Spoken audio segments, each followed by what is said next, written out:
Assalamualaikum Ibu Melan. Iya, waalaikumsalam warahmatullahi wabarakatuh. Adek. Silakan duduk, Bu. Iya, terima kasih Bu. Iya. Ibu bagaimana Ibu kabarnya? Alhamdulillah sehat, Bu Bidan. Sehat. Adek gimana Adek kabarnya? Alhamdulillah baik sehat.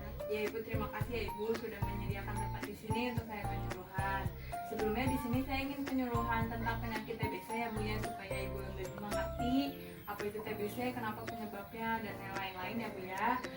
Sebelumnya perkenalkan, saya Bidan Anggi ya Bu ya. Nanti saya akan penyuluhan di sini sekarang. Ibu, di sini ada brosur ya Bu ya. Ibu bisa baca ya Bu ya selama saya menjelaskan ya Bu. Nih, Adek juga bisa pegang ya Dek brosurnya. Bisa baca ya Dek.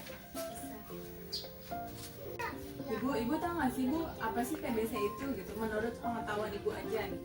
Iya, yang saya tahu sih itu yang batuk-batuk berdarah, yang bisa menular lewat udara gitu ya, Bidan. Iya benar, kalau TBC itu kayak gitu ya Bu ya, karena itu tuh bisa disebabkan karena penyakit kayak menular gitu lah Bu, karena kuman Mycobacterium tuberculosis ya Bu ya. Itu bisa kayak penyebarannya tuh pasien bisa batuk, mengeluarkan percikan, dahak, lalu terhirup oleh orang lain. Jadi semisal Ibu lagi main nih ke tetangga Ibu, ternyata tetangga Ibu itu pengidap TBC tapi dia belum tahu gitu. Jadi pas dia batuk bersin bisa ketular ke Ibu gitu melalui percikan, dahak gitu. Terus juga penyebaran TBC ini bisa terkontaminasi, bisa nggak cuma ke paru-paru aja gitu ya Bu. Jadi tuberkulosis atau TBC ini juga bisa menyerang bagian manapun, nggak hanya paru-paru aja gitu Bu. Misalkan kayak pada bagian saraf pusat, pada jantung, kelenjar getah bening dan lainnya gitu. Bu, di Indonesia sendiri nih ya Bu ya, sudah banyak gitu kan, kita di Asia Tenggara sudah termasuk 5 besar gitu yang pengidap TBC terbesarnya. Kita tuh Indonesia yang urutan kedua Bu penyakit TBC ini. Nah, di sini tuh ada sekitar 1.020.000 orang yang terkena TBC ya. Setiap harinya itu bisa mencapai 274.000 yang meninggal kasusnya gitu ya Bu ya. Terus TBC ini juga rentan menyerang usia anak-anak kayak sekitar 15 sampai 50 tahun gitu.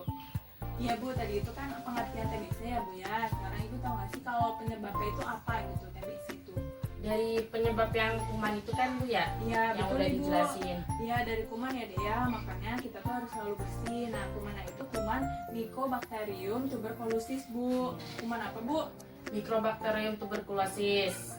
Iya betul.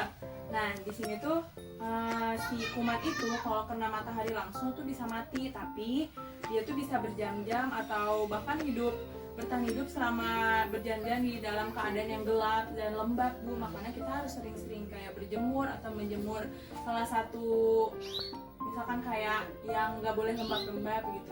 Pada waktu batuk atau bersin, penderita menyebar kuman ke udara dalam bentuk droplet atau percikan dahak ya Bu ya.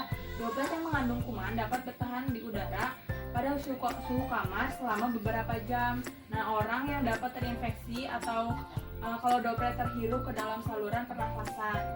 Oh iya Bu Bidan, di sini saya mau nanya, Ya. orang yang beresiko lebih tinggi tertular penyakit TBC itu yang seperti apa ya Bu Bidan? Oh, yang memiliki resiko lebih tinggi itu kayak misalkan orang yang sistem kekebalan tubuhnya menurun, kayak misalkan dia pengidap diabetes, terus menjalani serangkaian kemoterapi kayak pengidap HIV/AIDS gitu juga bisa. Terus orang yang mengalami malnutrisi atau kekurangan gizi, candu narkoba, para perokok, terus para petugas medis yang sering berhubungan dengan pengidap tuberkulosis ini Bu. Itu penyebab-penyebabnya yang memiliki resiko tinggi mengalami TBC ya Bu. Iya Bu, sebelumnya suami Ibu merokok atau tidak ya Bu ya? Iya Bu Bidan, suami saya merokok, rokoknya aktif banget. Oh, sebaiknya dikurangi ya Bu ya, jangan terlalu banyak merokok gitu ya Bu, karena kan merokok merupakan salah satu penyebab tuberkulosis ya Bu ya, jadi dikurangi saja, jangan berlebihan. Oh iya Bu, nanti saya akan bilang ke suami saya untuk demi sedikit memberhentikan merokoknya. Oh ya Bu, di sini saya mau nanya nih Bu nih sama Iya. Ibu, gejala awal penyakit tuberkulosis itu apa ya Bu ya? Ibu bisa baca ya Bu ya di brosur itu sambil saya menjelaskan ya Bu ya. Kalau misalkan tanda dan gejala tuberkulosis itu kayak batuk berdahak lebih dari 2 minggu, 3 sampai 4 minggu gitu ya Bu ya. Terus dahaknya bercampur darah gitu, itu harus diwaspadai ya Bu kalau udah sampai ada keluar darah dari mulut. Terus sesak nafas dan nyeri dada itu juga. demam yang sedang timbul, hilang, ada lagi gitu loh Bu, demamnya ya Bu ya. Terus badan lemah, nafsu makan menurun. Nah, berat badan menurun juga harus diwaspadai Bu. Kenapa itu bisa menurun? Terus merasa kurang enak badan ya Bu ya. Terus hati-hati nih Bu kalau misalkan berkeringat pada malam hari, walaupun tanpa kegiatan, nggak ngapa-ngapain tapi malam-malam keringetan gitu Bu.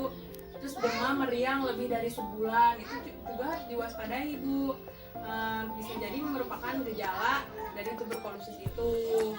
Tanda gejala TBC tadi ya Bu ya. Sekarang di sini ada pencegahan TBC-nya Bu. Nih, kayak misalkan Ibu harus menutup mulut pada saat batuk atau bersin ya Bu ya, menggunakan tisu atau sapu tangan. Lalu kalau Ibu mau meludah hendaknya itu harus diberi desinfektan ya Bu ya, soalnya kan karena kumannya menyebar lewat udara. Ya bisa diberikan imunisasi BCG juga ya. BCG itu Bacillus calmette-guerin, biasanya diberikan pada bayi umur usia 3-14 bulan ya Bu ya.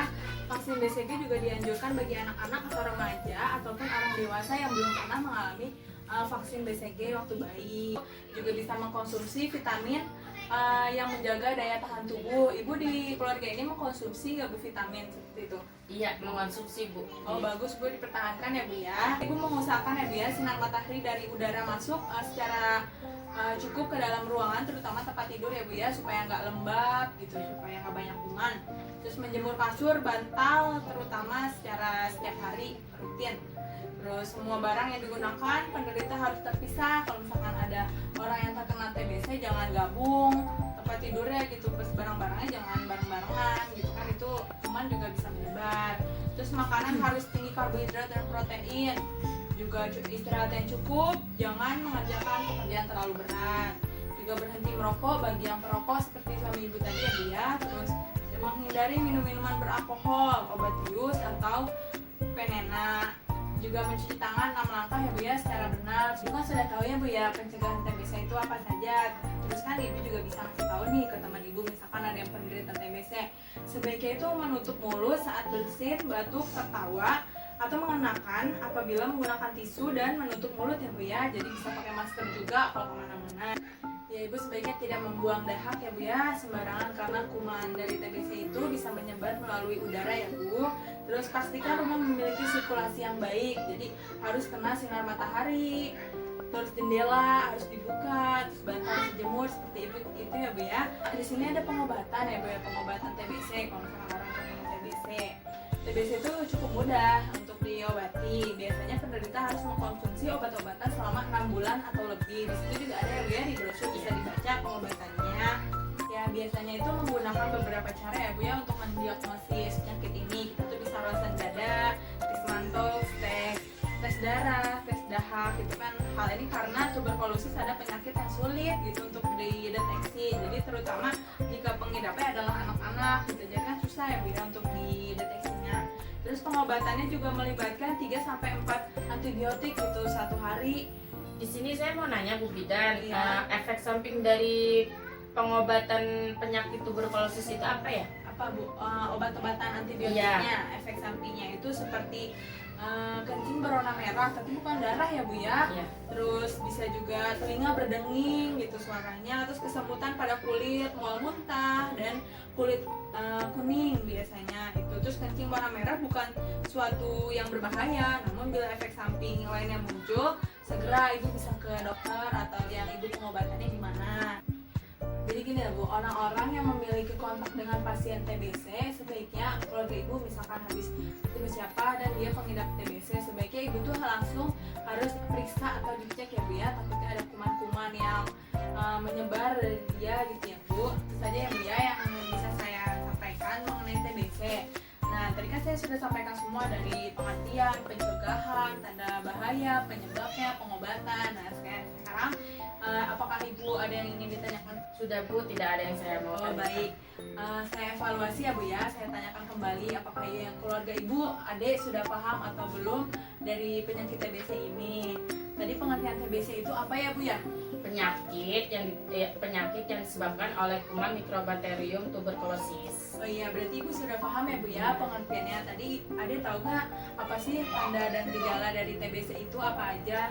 Batuk berdarah, sesak nafas, Oh, sudah paham ya berarti ya. Terus juga ada pencegahannya seperti tadi, harusnya ibu harus menjemur bantal yang seperti itu, tidak boleh lembab ya bu ya. Pencegahannya seperti itu. Sudah paham ibu? Iya. Saya rasa saya menjelaskan sudah cukup ya bu ya. Ibu juga sudah paham, adik juga sudah paham. Nah, ibu terima kasih sudah menyediakan tempat penyuluhan sekarang. Untuk saya penyuluhan ini ya bu ya, penyakit TBC. Mohon maaf untuk mengganggu waktunya ya bu ya, jadi mengganggu saya gitu. Yaudah kalau begitu saya pamit ya bu ya. Maaf ya bu, saya pamit ya bu. Iya. Pamit ya bu ya, sehat-sehat ya adik ya. Assalamualaikum ibu. Waalaikumsalam.